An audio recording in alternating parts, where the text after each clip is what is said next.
Overnight, Americans of Japanese ancestry were looked at with suspicion and fear and outright hatred simply because we look like the people that bombed Pearl Harbor, when, in fact, we had absolutely nothing to do with it. George Takei. His experience isn't one of a few, but one of an estimated 120,000 Japanese American stories who experienced the results of Executive Order 9066. This order was used to remove anyone that the government felt had potential to become an enemy combatant, or, was it really? While the potential threat was possible, did it really excuse the mass internment of immigrants and their families? We'll be looking back at World War II, Pearl Harbor, and what led to the camps within the United States and the life on them today on another episode of The Remedial Scholar. That's ancient history. I feel I was denied critical, need to know information. Belongs in a museum, bro.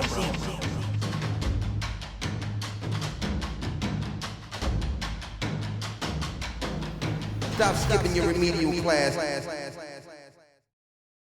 Welcome back, everyone. I am your host, Levi, and this, of course, is The Remedial Scholar. Thank you for joining me. Thank you for your continued support. I love you all. This episode is a request by one of our listeners, so thank you for the suggestion, Doc. On that note, I hope everybody had a good Veterans Day weekend. Thank you to all those who have served, both at the same time and who paved the way for me in my time in. Doc, like myself, is a Navy vet, so I just wanted to make that connection before I got too far along, so it wasn't such a random segue as you might have originally believed. I know it might seem counterintuitive to do an episode that sheds light on one of the less favorable aspects of the United States military history around this time, and even weirder to think that the veterans thank the veterans at the same time. I think it's important to be honest about the past, and it doesn't make me less proud to know these things. I think it is honestly the opposite. People who like to downplay certain historical events that the United States was involved with so that they can feel that the United States looks better are more harmful to the country than the opposite. They might paint themselves as patriots, but that is not the case if they are willing to ignore the negatives to make themselves feel better than they are, not helping anyone's image of anything. So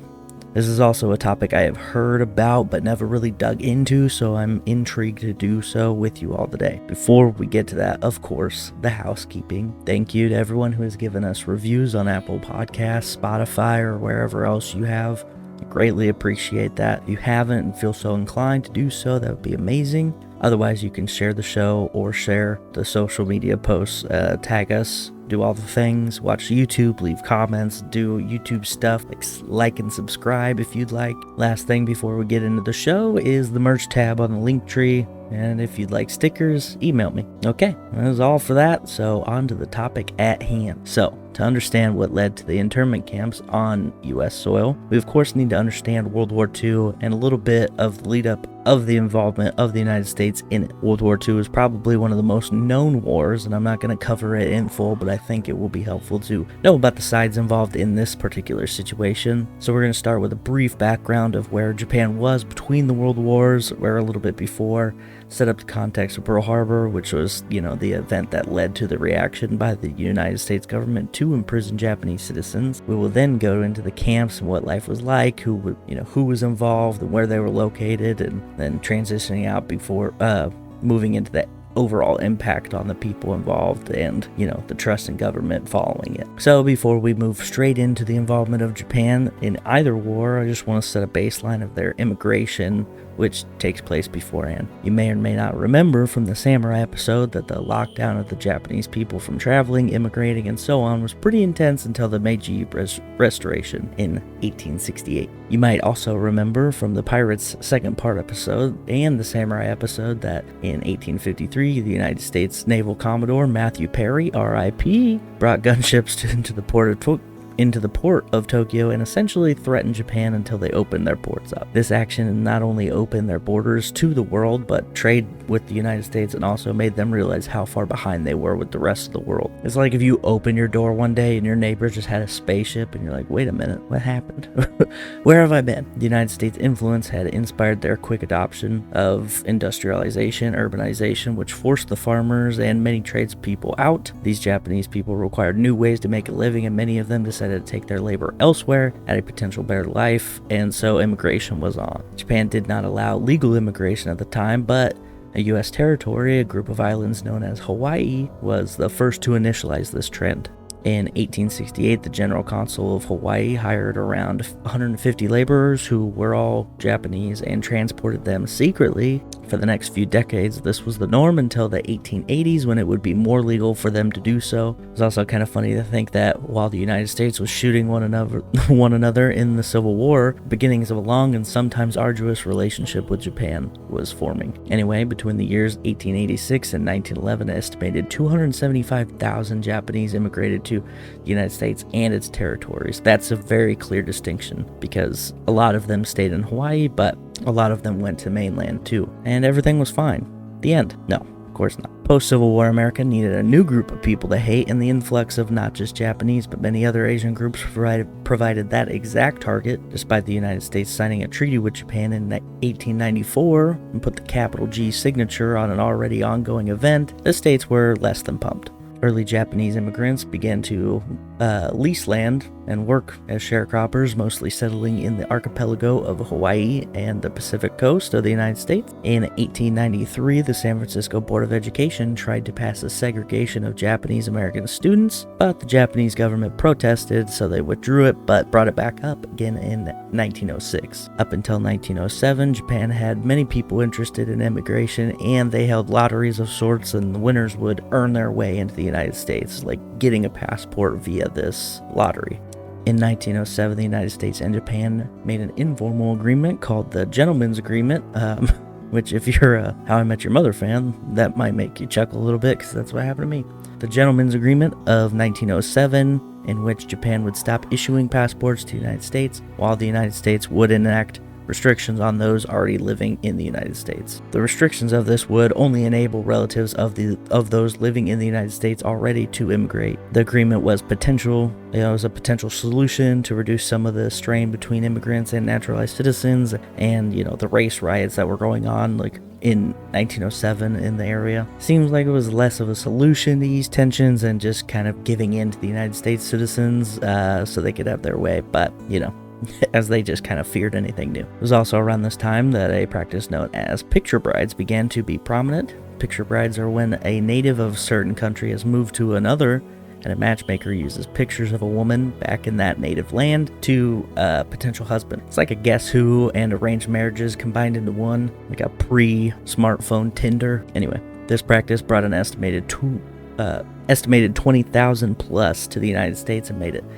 less of single men from Japan, and now those men, or some of them, I guess, began to start families. Right before the outbreak of World War I, California passed the Alien Land Law of 1913, which was a California state law that prohibited quote-unquote aliens ineligible for citizenship from owning agricultural land and or possessing long-term leases over it. The law primarily targeted Japanese immigrants, as they were the main group considered ineligible for United States citizenship at the time due to discriminatory immigration laws. The law aimed to restrict Japanese immigrants' ability to establish permanent roots and economically compete with the local population. It reflected the anti-immigration sentiments and the xenophobia prevalent during that era. The Alien Land Law of 1913 was one of several discriminatory measures enacted against Asian immigrants in the early 20th century. Following World War I, the Immigration Act of 1924, also known as the Johnson-Reed Act, represented a significant turning point in the United States immigration policy. Enacted to restrict immigration, the law introduced a national origins quota system, establishing limits on the number of immigrants based on their nationality. Quotas were deemed as a percentage of the foreign-born population from each nationality as of the 1890 census, favoring immigrants from Northern and Western European countries while discriminating against those from Southern and Eastern European countries. Notably, the act targeted Asian immigrants by banning immigrants from Asia and imposing a complete ban on Japanese immigration totally. While the act did not impose quotas on immigration from the Western Hemisphere, it marked a substantial reduction in the total number of immigrants allowed into the United States. Last bit of anti-Asian and more aptly anti-Japanese legislation came from came just before World War II, was when a bill was introduced in 1935 to make Hawaii a state, and it was voted against. The reason was the fear that the local government might be taken over by non-white, probably Japanese American citizens, that this could somehow lead to the spread of communism. I don't really understand how that leap gets made, but it was made all the time in the early 20th century, so I guess I shouldn't be too surprised. Either way, by the time Pearl Harbor happened, just around 120,000 people who were either Japanese immigrants, first or second generation, known as the Nusei. It stands in comparison to the Issei, which is Japanese immigrant to North America. So Nusei is a person who has already been born in America, like born in the United States, and Issei is the person moving to the United States. So that kind of sets a baseline for Japanese immigration and the United States government's response to it after they felt it was, harming the good white people of the country's way of life. Obviously, tensions are high between the average United States citizen, the U.S. government, Japanese immigrants / Japanese American citizens, and the Japanese government, kind of. All right, so let's jump back slightly to figure out how Japan went from a country that barely talked to anyone outside their archipelago to being one of the most formidable forces of World War II. To understand the camps, I think it's only fair to understand that Japan was a very real threat to not only just the United States, but a good chunk of their targeted empire. Well, if you remember the samurai episode, it wasn't exactly that Japan was weak, it was just that they were isolated. By the 1700s, the estimated population of Japan was 28 to 29 million. By the time of the Meiji Restoration took place, it was around 30 million. What do these numbers mean? Well, if you consider that the United Kingdom had a population of around 11 million at the same time, or that the United States was at 38 million, it kind of puts it into perspective. So they had people, and they had plenty of tradition, skilled warrior training. They always been a group of people that just gives their best effort in pretty much anything that they try to do. What the Meiji Restoration seemed to have done was focus all of the massive resources that they already had into a formidable force, and that began to, absorb territories all around them while modernizing everything. I keep saying the Meiji Restoration like that's something that is exclusive knowledge, and if you haven't listened to the Samurai episode, then you probably won't know what I'm talking about, so I should probably summarize it if you haven't. The Meiji Restoration, spanning from 1868 to 1912, marked a pivotal period in Japanese history, propelling the nation from a feudal society to a modern industrialized world power. Recognizing the threat of Western colonization and the need for Japan to assert its sovereignty, the Meiji leaders embarked on a comprehensive program of industrialization and modernization. This transformative process included the rapid adoption of Western technologies and organizational structure, leading to the development of railways, telegraph systems, factories, and a modern military. Infrastructure plays a big role in their catapulting into modern times. Central to Japan's preparedness for world power status was the prioritization of military strengthening. The Meiji government invested heavily in building a strong and well-equipped army and navy. The successful implementation of military reforms became evident through Japan's victory in the First Sino-Japanese War, 1894 to 1895, and the Russo-Japanese War, 1904 to 1905, establishing Japan as a formidable force in East Asia.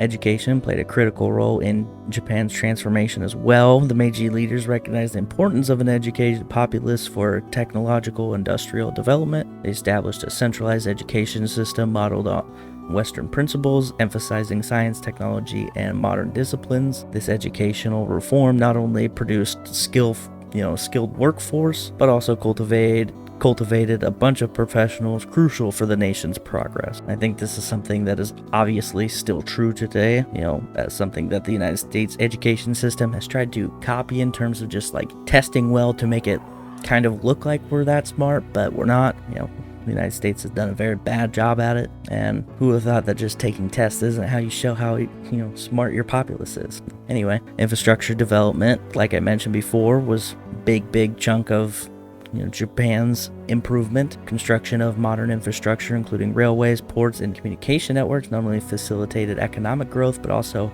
improved domestic transportation and connectivity, essential for international trade. Political and legal reforms were implemented to replace the feudal system with a more centralized government structure. The Meiji Constitution of 1889 introduced a constitutional monarchy and parliamentary system, marking a departure from the traditional governance, economic policies encouraging entrepreneurship, foreign investment, and trade, further propelled Japan's economic growth.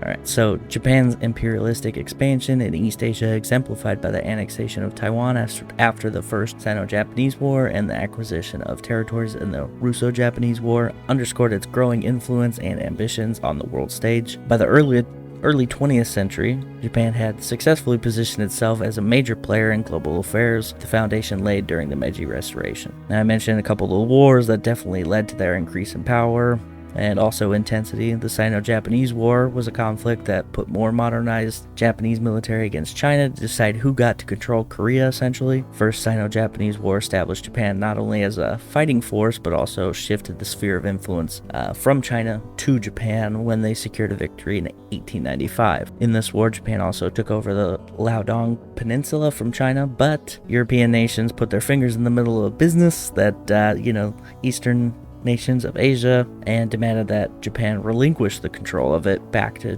China, who then ultimately leased it to Russia. Russia also decided they wanted the smoke from Japan shortly after this. Russia had long been trying to establish their eastern presence, but had mostly just been held at Siberia by the Chinese for a long time, dating back to the 18th century. So it was really only a matter of time before this newfound prominence would lead the two to conflict. The land that Japan had to surrender now contained a port known as Port Arthur, which Russia had been using since they leased the land from China. This was also very near Manchuria, which Japan was now trying to control. The Russo-Japanese War, spanning from 1904 to 1905, emerged from the imperialist ambitions of the Russian Empire and the Empire of Japan in East Asia. Fueled by tensions over the control in Korea and Manchuria, the conflict began with a surprise Japanese Navy attack on the Russian fleet in Port Arthur. Battle of Port Arthur and subsequent land battles showcased Japan's superior military strategy and adaptability, while the decisive Battle of Tsushima in 1905 solidified Japan's naval dominance. Facing economic strain and international pressure, peace negotiations mediated by the United States President Theodore Roosevelt resulted in the Treaty of Portsmouth in September of 1905. Japan emerged victorious, gaining control over Korea and parts of Manchuria and the southern half of Sakhalin Islands. The war marked a turning point, challenging notions of racial superiority as the first instance of an Asian nation defeating a European power in a modern war. Why did I put so many tongue twisters in here? The consequences included Japan's rise as a major player in international affairs and the exposure of weakness in the Russian military, contributing to international discontent and laying the groundwork for the Russian Revolution in 1917. So that's pretty fun. Following these wars, Korea was fully annexed. Japan expanded their economic influence further out. Emperor Meiji had died in 1912, but his efforts had been realized and their goals accomplished for the most part. They didn't have major fear of Western advanced nations because they had matched it now. 2 years later, when global conflict broke out, Japan was actually ready to be a part of it. Now, interestingly, Japan was on the side of the Allies in World War I, known as the Entente powers. They were on the same side as Russia, which is kind of interesting because, they were just fighting. But this war provided them plenty of opportunity to help themselves push forward with their expansion goals. While most of Germany was preoccupied with the conflict in Europe, Japan was able to counter the slim German presence that did exist in the Pacific Ocean. Germany had territories in the Pacific which were used as strategic points for them at the time, but Japan quickly took these islands over and expelled German influences during the war. In most cases, they held control deep into the 1920s before they were forced to give them back. While a lot of these territories did not last, as Japan controlled territories, they did lay the seeds for further expansion of Japan in the next few decades. Now, at the Paris Peace Conference in 1919 also enabled Japan to be listed as an ally for World War I, and this actually gave them the ability to make demands as a part of their effort. Some of these demands included islands like Micronesia as well as Shandong. Japan had managed to break into the complex existing relationships of European powers and politics, which is pretty impressive. And while the Anglo-Japanese alliance had ended in 1922, after the Washington Conference, this set up more treaties that were essentially the same, but as before, which involved the United States, Britain, Japan, and France. In the tumultuous period between the two world wars, Japan underwent significant transformation across political, economic, and social spheres, having participated in World War I as one of the Allied powers. Japan's engagement in the subsequent peace negotiations at the Treaty of Versailles in 1919 left it with unfulfilled expectations, particularly regarding the territorial gain and racial equality clauses. The resulting disillusionment contributed to the growing sense of nationalism and militarism in Japan. The post-war years witnessed the rise of conservative and nationalistic ideas, fueled by economic difficulties and social unrest. Military gained increased influence, and the concept of the Showa Restoration gained traction, aiming to strengthen the role of the emperor. The Taisho era, spanning from 1912 to 1926, is often characterized as a period of political experimentation with attempts to establish a constitutional monarchy that allowed for greater democratic participation while maintaining the emperor as a symbolic figure, kind of how England is right now. Japan faced a monumental challenge in 1923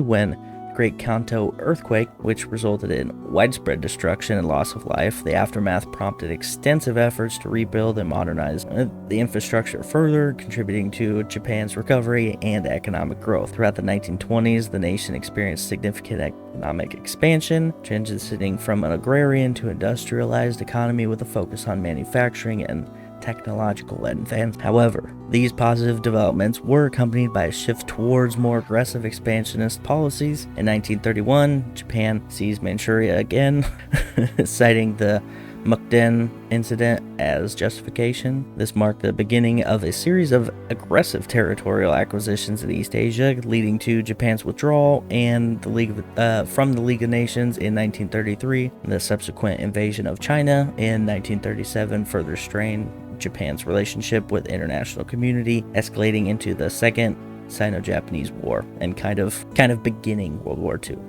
Just got to get an early jump on it. The political landscape during the 1930s witnessed a consolidation of power towards the authoritarian rule, with the military exerting increasing control over the government. This period was characterized by centralization of suppression of dissenting votes as Japan continued on its path of militarization and expansionism. These developments set the stage for active involvement in World War II, where it would emerge as one of the Axis powers. Now, in the 30s, Japanese domestic politics saw military coups, culture of violence, further contributing to the nation's shift towards militarization. Like I said, defense agreement with Germany on the front of the Axis powers solidified Japan's stance as a core member, marking a pivotal moment in its geopolitical alignment. During the 1930s, Japan was actively involved in conflict long before the start of World War II. Like I said, the Second Sino-Japanese War, pivotal conflict that unfolded between July 7, 1937, and then ending when World War II ended. The war commenced with the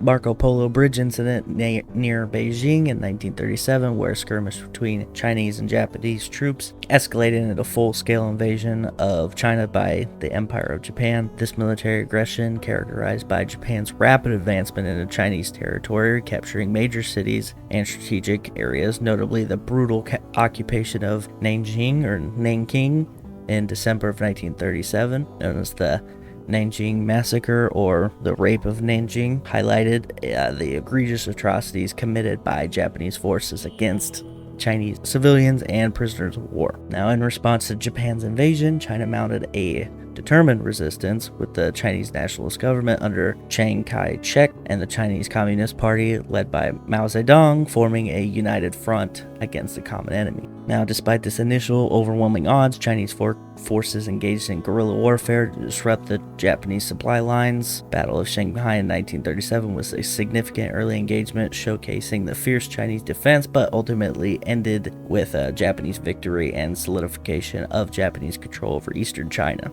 So Japan's kind of wrecking stuff right now.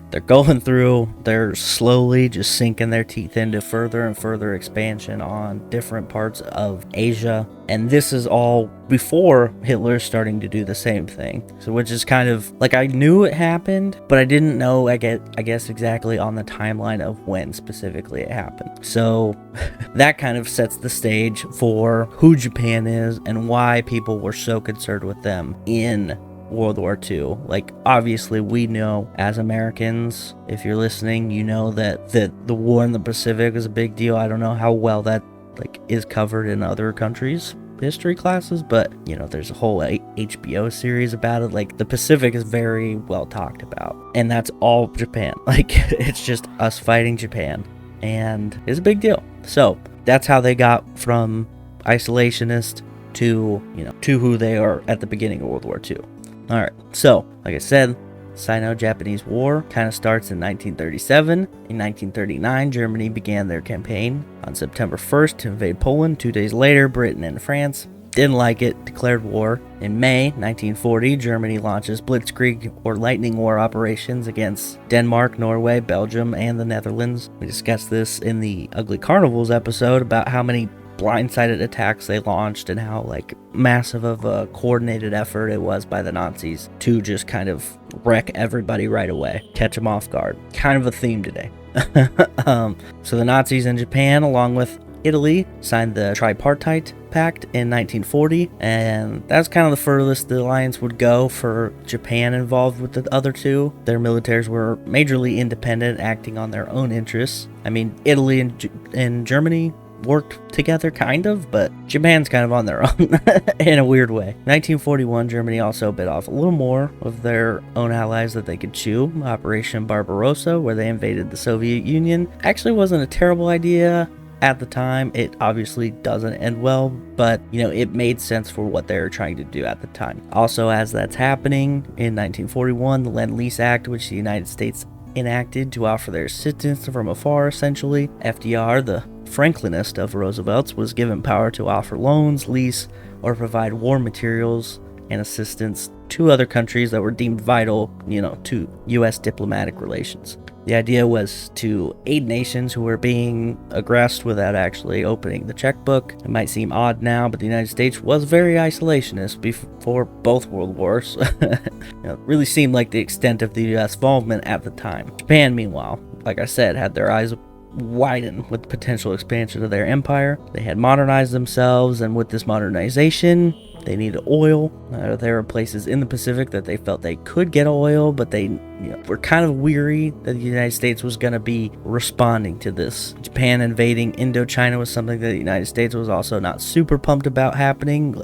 When it did happen, they responded by halting any ongoing negotiations and trade agreements with them. And one thing that I never knew until the research for this episode is that before Pearl Harbor, the United States was not only one of, but the main supplier of oil, steel, iron, and other resources to Japan, all of which they would use to expand their empire and eventually attack the United States. Was kind of ironic, but the thing that they miscalculated was essentially that they would, not be able to get their own resources fast enough to support themselves. Japan at the time only produced 6% of their own oil, for reference. Their war in China was one that they were hoping would bring them all the resources that China had, but it was not happening quick enough, and their plan was essentially to strike the United States to eliminate the Pacific Fleet and allow themselves some time to take British Malaya and the Dutch East Indies. They also had hope that this might force the United States to surrender if they had, hit the Pacific Fleet perfectly, and the strike being detrimental as they planned on it. That was what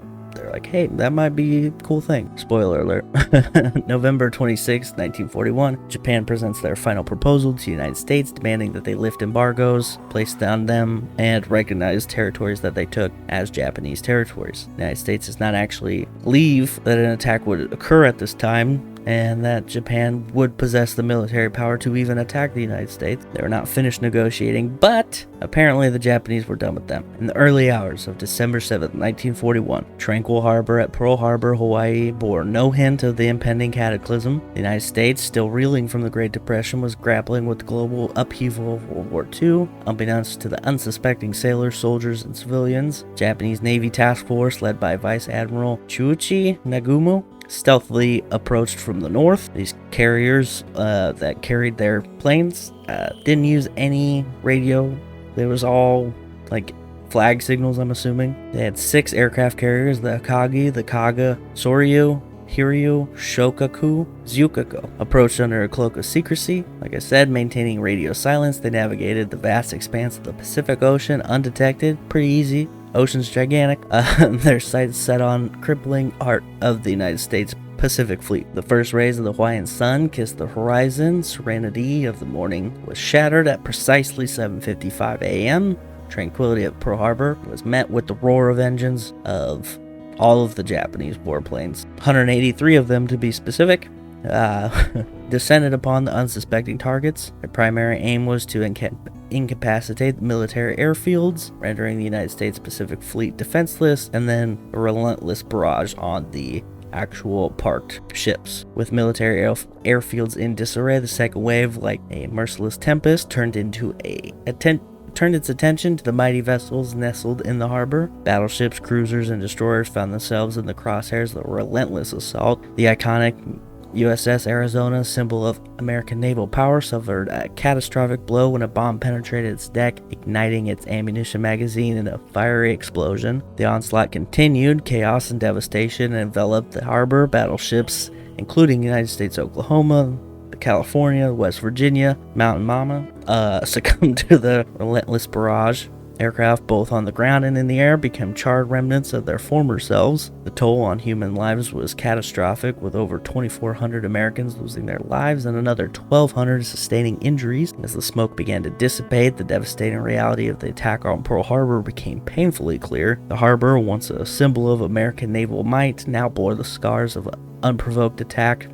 President Franklin D. Roosevelt, addressing the nation, declared famously on December 7, 1941, a date which will live in infamy. The United States has been thrust into war and sought to avoid up until this point, and now stood unite and resolute. The events of that fateful day left an indelible mark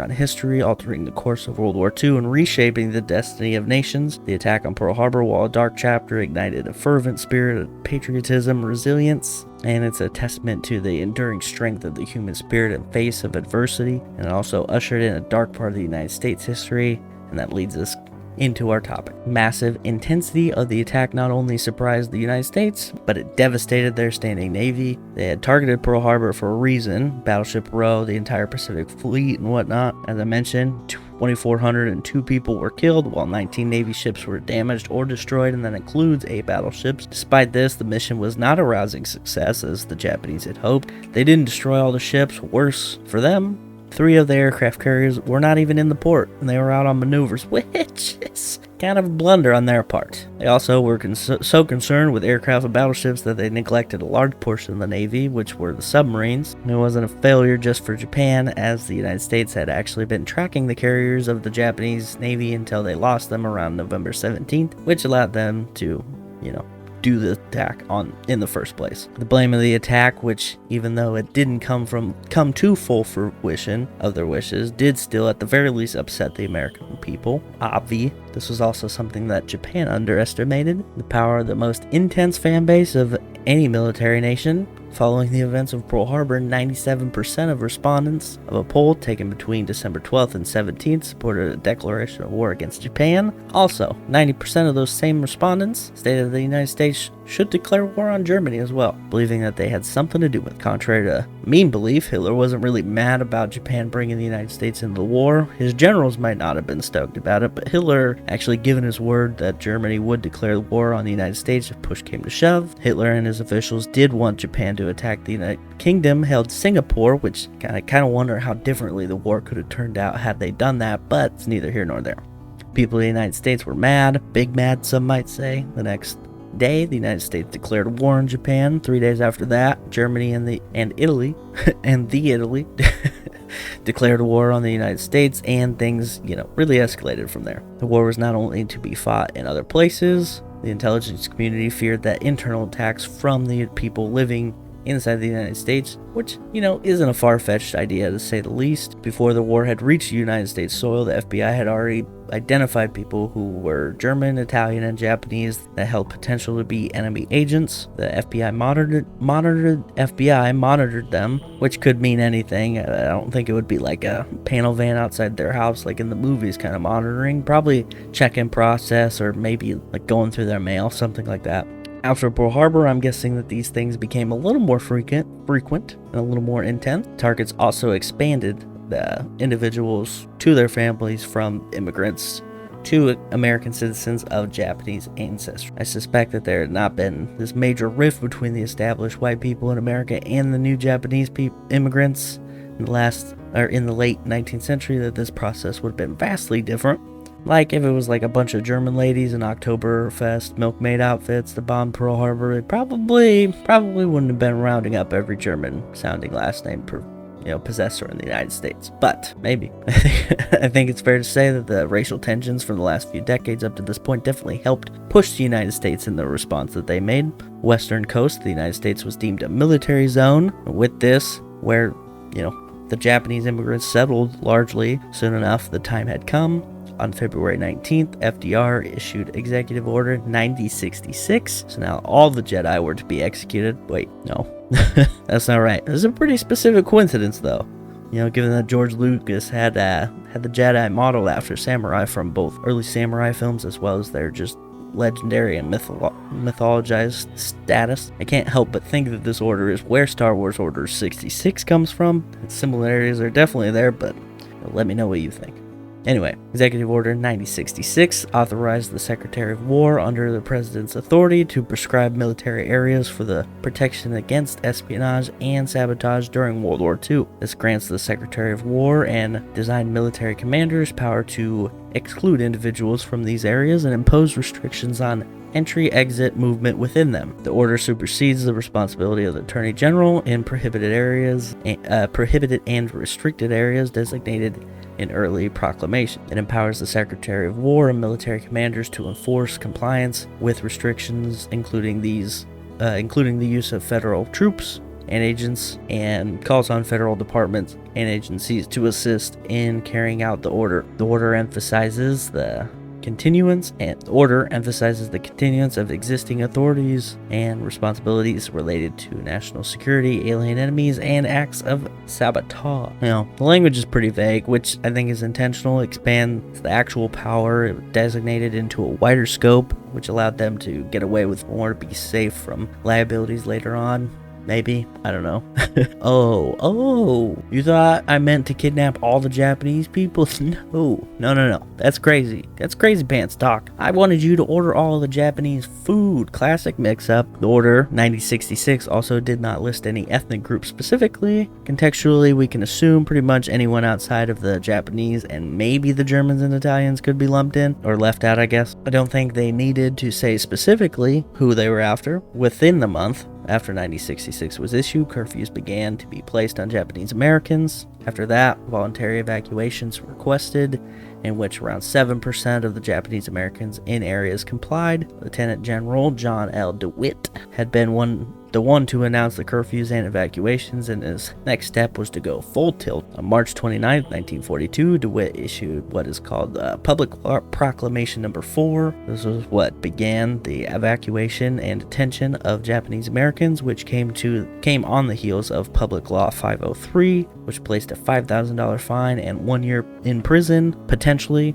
on those who violated 9066. The residents were given a 48-hour notice to evacuate their homes, or they would be forced from them. March 31st, 1942, assembly centers began the intake, which would continue into August that same year. Assembly centers were often grounds that were not being used, such as fairgrounds or racetracks, and from here people were given the location of their relocation. This could have been one of 10 potential places. In the shuffle, many of the people being incarcerated had to sell their belongings, businesses, sometimes even their homes for pennies on the dollar. They had weeks at max to settle their affairs and put together as many of their belongings as they could, but they obviously had to travel light. The United States government also indicated they would hold belongings for those transferred to internment camps, specifically their vehicles, and these were soon offered to be bought for low prices, and anyone who refused had their vehicles requisitioned for war efforts. So take a major cut, or you lose all of the money anyway. So where were they being incarcerated? Well, the first camp ever set up was at Manzanar, which is located in California, nestled right between Death Valley and the Sequoia National Park, about 150 miles as the crow flies from Fresno, California. Then you have Tule Lake, California, which is a few miles from the Oregon border on the north end of California. Minidoka, Idaho, which lies just off of I-15, partway between Twin Falls and Pocatello. Let me know if I pronounced any of those places wrong, because I probably did. Topaz, Utah, nailed it. Jerome, Arkansas, also nailed it. And Poston, Arizona, or Poston, not sure. Grenada, Colorado, and Rower, Arkansas, and Hart Mountain, Wyoming are all the other locations. 2 Arkansas locations ended up being turned into 1 later on, and also Hart Mountain. I've been there. That's a few miles away from Cody, Wyoming, and I have family that live there. It's not super pertinent, but I have seen this mountain, and near this mountain is where one of the camps was created. And I remember my aunt's husband telling me one time about the camp that was there. I didn't really make the connection until I was doing this research. It's kind of funny, not really funny, but it's just interesting. Anyway, you might have some questions like, why are you not talking about Hawaii when this is, where you stated a lot of Japanese people ended up settling? Great question. The Japanese Americans made such a large portion of the people in Hawaii that the government deemed it essentially a bad idea to do so, because a lot of the businesses relied on the labor of the people there, since they made up 1/3 of the workforce. Hawaii itself was also under martial law at this point, which I think is probably one of the few situations where you can go, yeah, that makes sense. Like your main military port just got bombed to heck, like obviously. So anyway, over 110,000 Japanese Americans were placed in these 9 to 10 camps across the mostly western United States. There were that many in mainland United States. I always assumed that a group of these early Japanese Americans were detained, but not like all of them, which is kind of trippy to me. Should note also that there's 11,500 people of German ancestry and 3,000 people of Italian ancestry that were placed in different camps across the United States as well. Main difference between those groups is that the Japanese Americans went, the family went, like everybody went, the dog, all of them. The German and Italians were focused on the suspected, alien enemies, or enemy aliens, and those were the only ones who by law were required to go, and their families could volunteer to join them, but they didn't have to, so they were able to hold on to any property that they had. Either way, none of it's good, but it makes sense, but it's not great to look. Japanese Americans were detained, were not given due process or even charged with anything. No appeals existed, and the few who managed to get litigious with their plight were thrown out pretty quickly. So, what was life like on these internment camps? Well, it wasn't as bad as the camps in Europe, so I guess that's good. If I was going to explain it in the most rudimentary language I could, I'd say it's like the barracks that you see in any movie about World War II, where they're in basic training. Like if you see in Hacksaw Ridge or the first Captain America, it's like those wooden buildings with a bunch of cots in it. Picture a rectangle layout, essentially no insulation in the walls. It's all just planks. Like it's just plank walls and cots or bunks that run the length of the building. Sometimes a family would get one whole building, and sometimes they would do kind of neat things. They'd like hang sheets up and kind of create different rooms in it, which is, I guess you gotta do what you gotta do in that situation. But these camps featured communal bathrooms, dining rooms, basically mess halls, and were enclosed by razor wire fences, which is nothing says comfort like razor wire. They had coal burning stoves, also known as potbelly stoves, which is good, better than what the Donners had, I suppose. The places these camps were located don't exactly inspire confidence and total comfort and serenity. The one located next to Death Valley specifically, but also out in Wyoming or in Idaho, these places get cold, and they get a lot of snow, and it just seems like not the best place to live in a place that is basically just wood planks. Very bad insulation, or none, really. People themselves actually made their camps their own in many ways. Like I said, they were allowed, which is mind-blowing that I have to use those words right there, but they were allowed to run schools, form their own hobby clubs. Families often stayed in the same, cheap barracks buildings. There were churches, farms, sports. Government didn't think these people were American. This sounds pretty American to me. It wasn't popular at the time, but now I'm imagining a bunch of Japanese children playing full contact football. Some smug senator being like, nope, they're not. They're doing this to trick us. They don't love the Lord's game as much as us. But they actually did play football and baseball in the camps sometimes. And they would play other schools, like schools in neighboring towns would come onto the camp and play them. I mean, those kids would get to go home, but still got some interaction, which is nice. But now I'm imagining a Japanese internment camp version of The Longest Yard, and Adam Sandler's still in it somehow. Ridiculous imagination aside, you can actually watch a video of inside an internment camp on the Smithsonian's channel on YouTube. Landscapes are usually kind of bleak. It does look like it was from like when they first started moving in, but also the land sucked, so maybe they couldn't grow good vegetation. Who knows? Life wasn't super quiet. The prison camps were not immune to incidences of violence that marred the already challenging conditions. In Lordsburg, New Mexico, the arrival of prisoners by trains marked the beginning of a grim journey. Forced to march 2 miles at night to the camp, the night of July 27, 1942, witnessed a tragic turn. Toshio Kabata and Hirota Isomura, 2 elderly Japanese Americans, lost their lives during the march. The official narrative presented by a sentry claimed that they were attempting to escape, but later testimonies from the Japanese Americans revealed a different truth, that the men were disabled and struggling during the, real messy trek. Despite the outcry, the sentry was acquitted by the court-martial board. August 4th, 1942 brought forth a riot at Santa Anita Assembly Center, fueled by grievances over inadequate rations, overcrowding. Meanwhile, at California's Manzanar War Relocation Center, tensions escalated to a point where Fred Tayama, a leader of the Japanese Americans Citizen League, was viciously beaten by 6 men. The JACL members were perceived as supporters of the camp's administration, leading to an atmosphere of animosity. Specter of violence loomed over the Topaz Relocation Center as well. In one unfortunate incident, 63-year-old prisoner James Hatsuki Wakasa was shot and killed by military police simply for walking near the perimeter fence. 2 months later, a couple faced gunfire for the seemingly innocuous act of strolling near the same fence, highlighting the disproportionate response to, perceived threat. Situation at Tool Lake Segregation Center in Northern California reached a boiling point in October 1943. The Army deployed tanks and soldiers to quell protests among Japanese American prisoners who were striking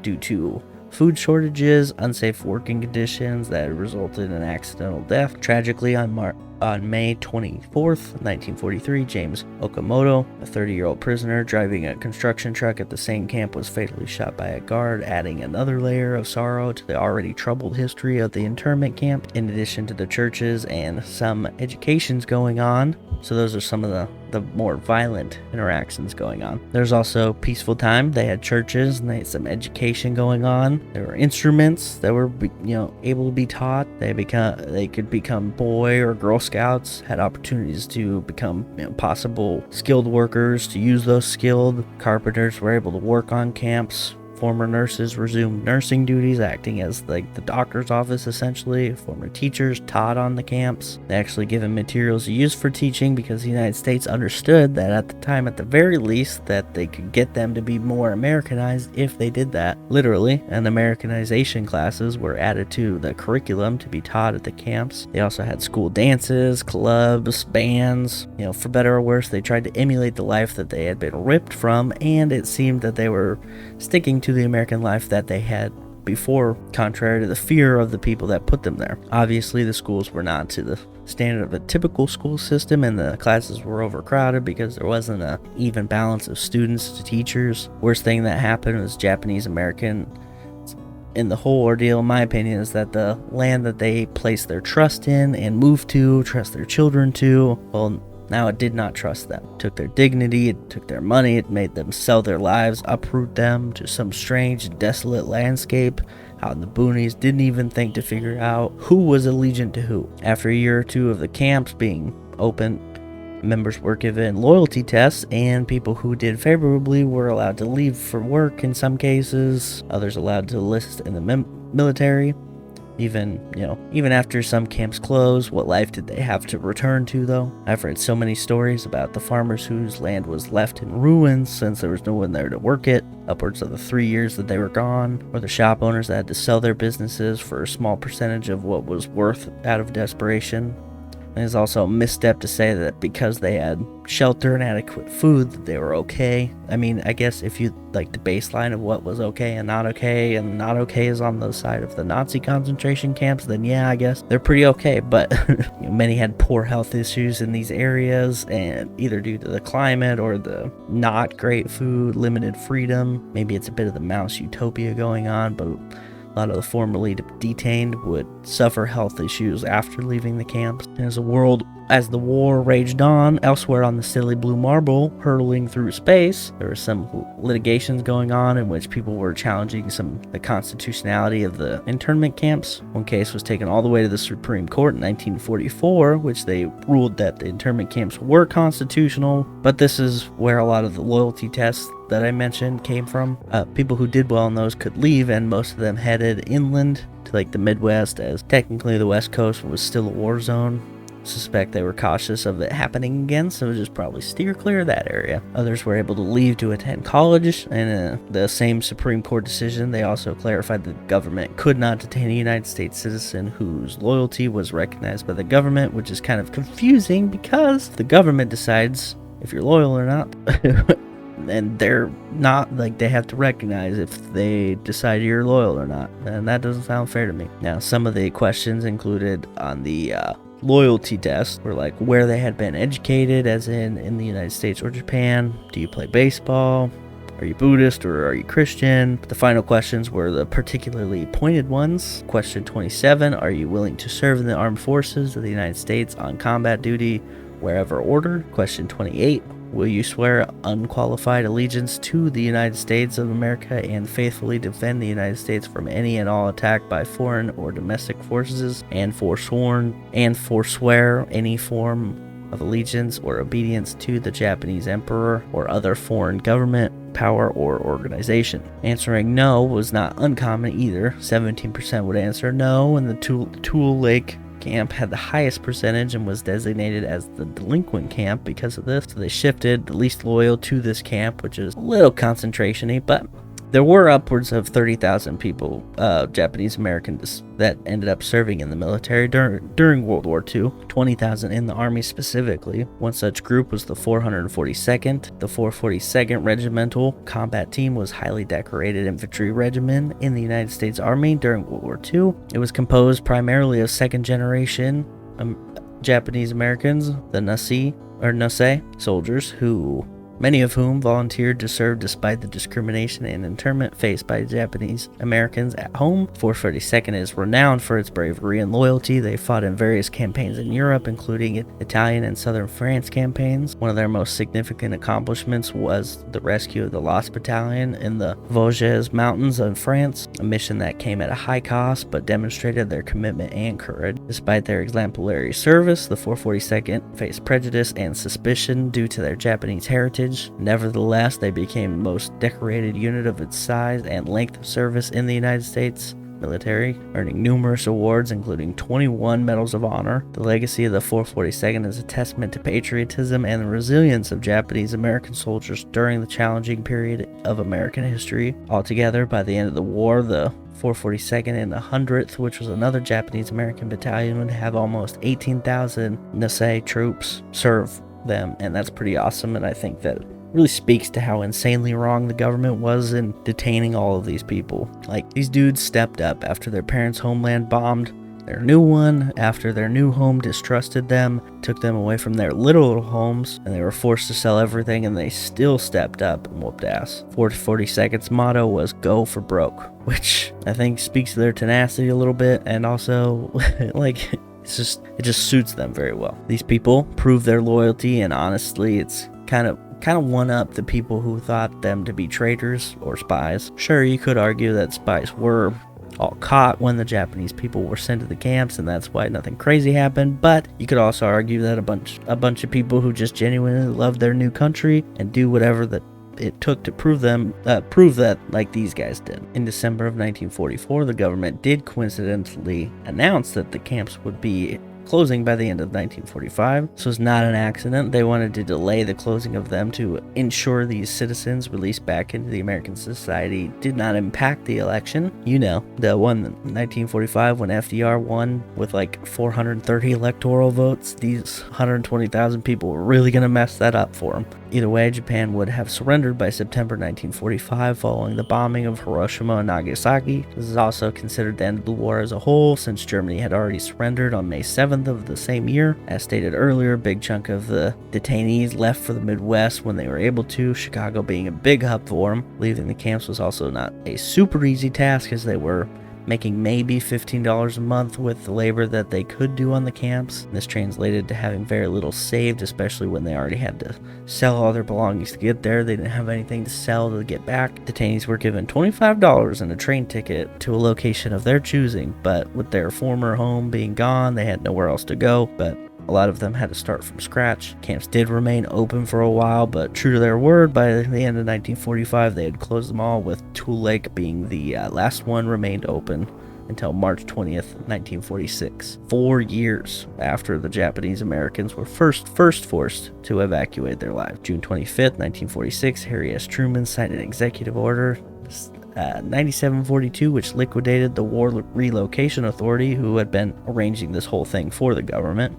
Japanese Americans were finally free to go home, only to find those homes they had left, if they hadn't sold them, robbed of their belongings or sold without their knowledge. Then, in the 60s, civil rights movement was in full swing, and this actually enabled a lot of the now adult former children of these camps to voice their distaste for what had happened, and some even in positions of government if they were a little bit older back then. In 1976, President Ford issued a formal apology for this event and called it a national mistake. He also formally terminated Executive Order 9066. He spoke on the matter, saying, quote, "We now know what we should have known then. Not only was the evacuation wrong, but Japanese Americans were and are loyal Americans. On the battlefield and at home, the names of Japanese Americans have been and continue to be written in history for the sacrifices and contributions they have made to the well-being and to the security of this, our common nation." The Japanese American Citizen League also began to seek reparations at $25,000 per person who was detained. This effort led to the Carter administration pushing Congress to create a commission to investigate the matter officially. 3 years later, in 1983, the Commission on Wartime Relocation and Internment of Civilians, what a mouthful that is, released a report called Personal Justice Denied and confirmed that the survivors' accusations, essentially. The commission conducted extensive hearings, collected testimonies from Japanese American survivors, examining the government's actions during the war. The CWRIC released its findings, concluding that the internment was not the result of military necessity, but rather stemmed from racism, wartime hysteria, and a failure of political leadership. Findings of the CWRIC laid the groundwork for the passage of the Civil Liberties Act of 1988, signed into law by President Ronald Reagan. Kind of surprising. Legislation acknowledged the injustice of the internment and provided a formal apology from the United States government. Additionally, it authorized reparations for surviving Japanese American internees. Under the Civil Liberties Act, each surviving internee was eligible to receive $20,000 in compensation. Reparations aimed to address the material loss, trauma, upheaval experienced by Japanese Americans during their forced relocation and internment. Legislation also emphasized the importance of remembering this dark chapter in American history to prevent similar injustices in the future. The reparations, while symbolic, represented a significant step towards acknowledging the government's wrongdoing by providing a form of redress to the affected community. Beyond the financial compensation, the apology and reparations played a crucial role in fostering a broader public awareness of the internment camps, promoting a commitment to upholding civil liberties for all citizens. Didn't do a great job. I haven't heard very much about it until now. The road to reparations showcased the power of collective advocacy, historical reassessment, and commitment to justice in rectifying past wrongdoings, served as a reminder of the ongoing importance of safeguarding civil liberties and ensuring that that such injustices are not repeated in the future. So that's pretty much the end of the tale. I know Doc asked me about the U.S. internment camps of World War II, really focused on the Japanese as they were like the bigger and more specific target of this campaign. I hope everyone learned a lot. I know I did. It's crazy how much information there is about World War II, and then you just keep learning about it. History. Isn't it wild? Some of the interesting facts I learned about this one is how far the Japanese immigration went, like back. Also, didn't even really consider or pay attention to Japan in World War I, maybe because their role in World War II was so massive and specific. And the 442nd Regiment combat team is also really cool. Like, it's just an awesome fun fact that I learned today. So that was awesome.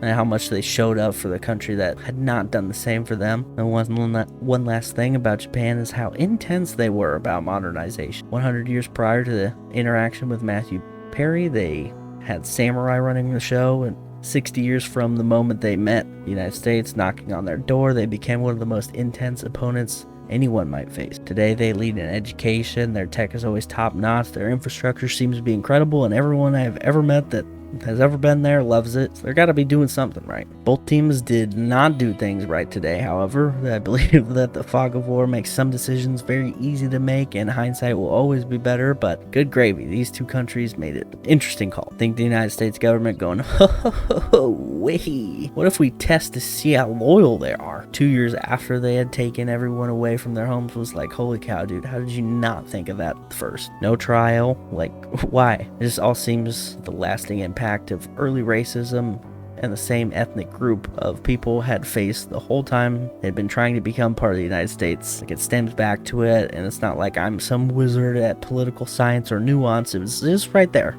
And I know it was a different time, but cannot wrap my head around that. Anyway, that's it for the Japanese internment camps of World War II. If I missed something, or if you would like to talk about this, I guess I'm going to be posting in the Facebook group, Facebook page, Instagram for your commenting pleasure. The video should be up on the following Wednesday after this is released, so if it's Wednesday and you're hearing this, go comment on the YouTube, like and subscribe, do all the stuff. Next week, another fan submission, the Singing Revolution. More geopolitical stuff, but I'm here for it. The Singing Revolution refers to a series of non-violent protests that took place in Estonia from 1987 to 1991. During this period, the Estonian people used music as a form of peaceful resistance against Soviet rule. The name Singing Revolution comes from the large spontaneous singing gatherings that became powerful symbols of national unity and resistance. One of the key events was the Tallinn Song Festival in 1988, where thousands of Estonians gathered to sing patriotic songs that